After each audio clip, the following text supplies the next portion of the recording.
In 2007, Rihanna had scored a few hits after 2 years on the music scene, but was still struggling to find her musical identity and truly establish herself as an artist and make her mark on the industry. But with the arrival of a certain song called Umbrella, Riri transitioned from yet another young pop R&B singer to an international superstar who could no longer be dismissed. Umbrella really was a watershed moment in Rihanna's career. So how did the song come about? Who were the writers and why were they not initially too keen on giving it to Rihanna? Let's find out. Umbrella was written and produced by three men: Christopher "Tricky" Stewart, Cook Harrell, and Terrius "The Dream" Nash. He sounds humble, doesn't he? The trio made up the music production company Redzone Entertainment, who had started out writing jingles for adverts in the mid-90s in Atlanta and were backed by LA Reid's LaFace Records. But it would be a few years before they began to make their mark. Their first notable hit was Maya's Case of the X in 2000, and they also had another hit in 2003 with Britney's Me Against the Music, her duet with Madge. According to The Dream, Umbrella began life in January 2007 when he walked into the studio and his collaborator Christopher "Tricky" Stewart was playing around with the now famous drum loop of the song on the music software Logic. He immediately recognised the potential of the beat, which inspired lots of melodic ideas in him. Once Stewart laid some chords over the drums, the title of the song came to The Dream and he started to riff lyrical ideas. He told Blender magazine in 2007, "Tricky starts putting some chords over it and immediately the word popped into my head, umbrella. I ran over to the vocal booth and started singing. Then we had to grow it to the hook. Tricky would put the next chord on there and I was singing it out. When the sun shines, we'll shine together. I was getting goosebumps. It took maybe 15 minutes to get out the song. It began like a rap freestyle and it just never stopped pouring. Metaphor after metaphor. I was in a zone and in a feeling that wasn't going to end until I finished what I had to say." As most of you already know, Umbrella was written with Britney Spears in mind.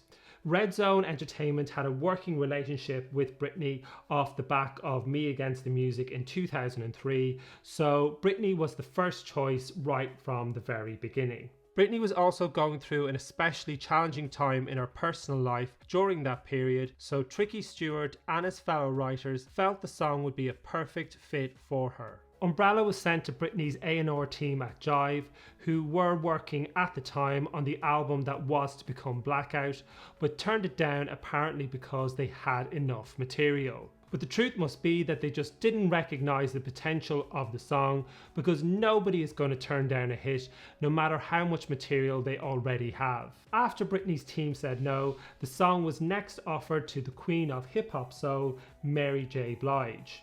Mary J was riding high in her career at the time after the huge success of Be Without You and the breakthrough album in 2006. When she was asked about being offered the song in an interview years later, Mary J had this to say: "It was during Grammy time for me. I was nominated for 8 and I was trying to get myself together for that. That's when Umbrella came to me and I couldn't do anything with it because I was so busy." When asked if she regretted the decision, Blige said no. "It was tailor-made for Rihanna," she said. In an interview, In an interview, Rihanna recalled her first reaction to hearing the song. "When the demo first started playing, I was like, this is interesting, this is weird, but the song kept getting better. I listened to it over and over." She told LA Reid, the head of her record label Island Def Jam, that she wanted to record the track immediately. In LA Reid's book Sing to Me, he says he hadn't been too heavily involved in Rihanna's career until her third album. "By the time she went in to record her third album, I saw the opportunity to lift Rihanna to a new level in her career. The minute I was brought that song, I knew it was perfect for Rihanna. I had to fight to get the song, but I made them an offer they couldn't refuse. What the offer was exactly, he doesn't say. But unfortunately, there was a spanner in the works. The songwriting trio were not too keen on their special song going to Rihanna, who at that point wasn't a big name and hadn't given much indication of the huge superstar she would later become. According to John Seabrook in his book The Song Machine, LA Reid and Jay-Z, the president of Def Jam, called Tricky Stewart every day for several weeks and eventually persuaded them Riri was the right artist for the song. And it turns out that Rihanna was fully aware of the situation at the time, and she later admitted in 2008 to the Guardian newspaper that she was none too happy about it. No one wants to be teased. How can you bring a record to me when you took it to 1 million people at the same time? I thought Mary J Blige was going to get it for sure, but at the back of my mind I was thinking, I'm never giving this up. I went up to the guy at the Grammys and I was like, Umbrella is mine. And he just kind of giggled, and I really held his face. No, you're not hearing me. Umbrella is my record. Tricky Stewart's brother Mike, who works for Redzone Entertainment, talked about the process of placing the song in John Seabrook's book, The Song Machine. They had to talk us into it. I remember Grammy weekend I was being hounded by every label executive to get the record. But LA Reid and everyone associated with Rihanna, they were the most passionate. They put me on the phone with Rihanna and I said no at the time, and to this day when she sees me she says, oh, you're the one who tried to take my record away. And she's so wrong. I didn't try to take her record away. I was just evaluating what was the best situation.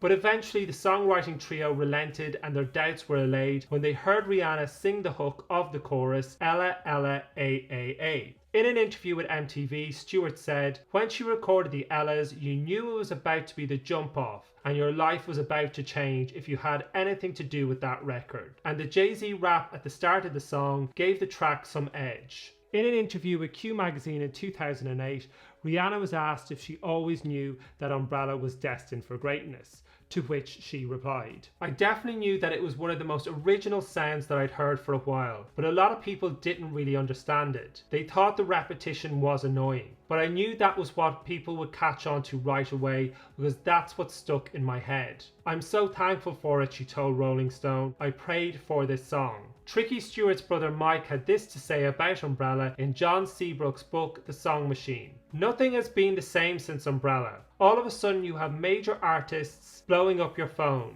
and we knew exactly how to service them. We reverted back to the jingle mentality. We were prepared for the pressure, so whether it was Beyonce or Bieber calling, we knew how to operate.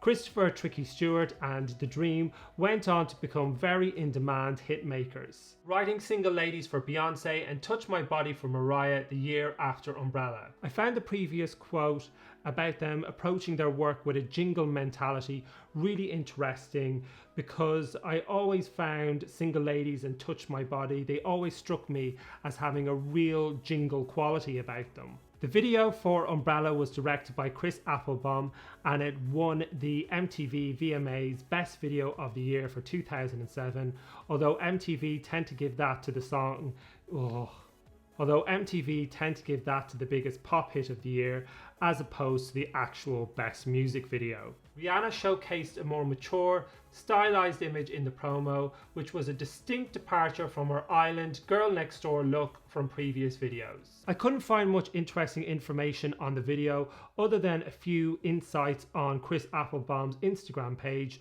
where he says that he directed the video for free. As you know by now, I directed this video for free and it's always been a double-edged sword. If I'd known Def Jam would earn over 10 million from iTunes sales of the video, maybe I wouldn't have been so flexible with my non-rate. On the other hand, if you want to advance, you need to take big risks.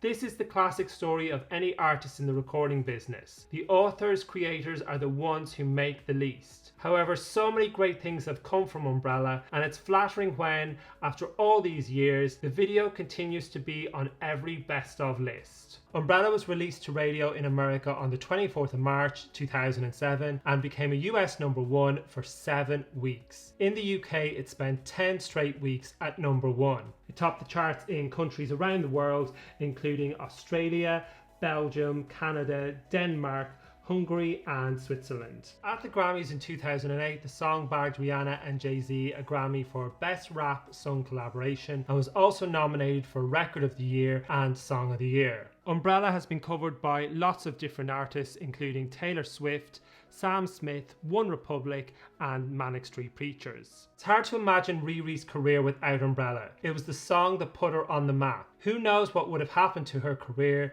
if Britney or Mary J Blige had taken the song. Whilst Rihanna would go on to have lots more major hits in the following years, Umbrella was the song which elevated her from just another pop R&B singer to an undisputed international superstar. If you have any thoughts on anything in this video, please leave them in the comments below. Don't forget to like and subscribe and check out my other videos.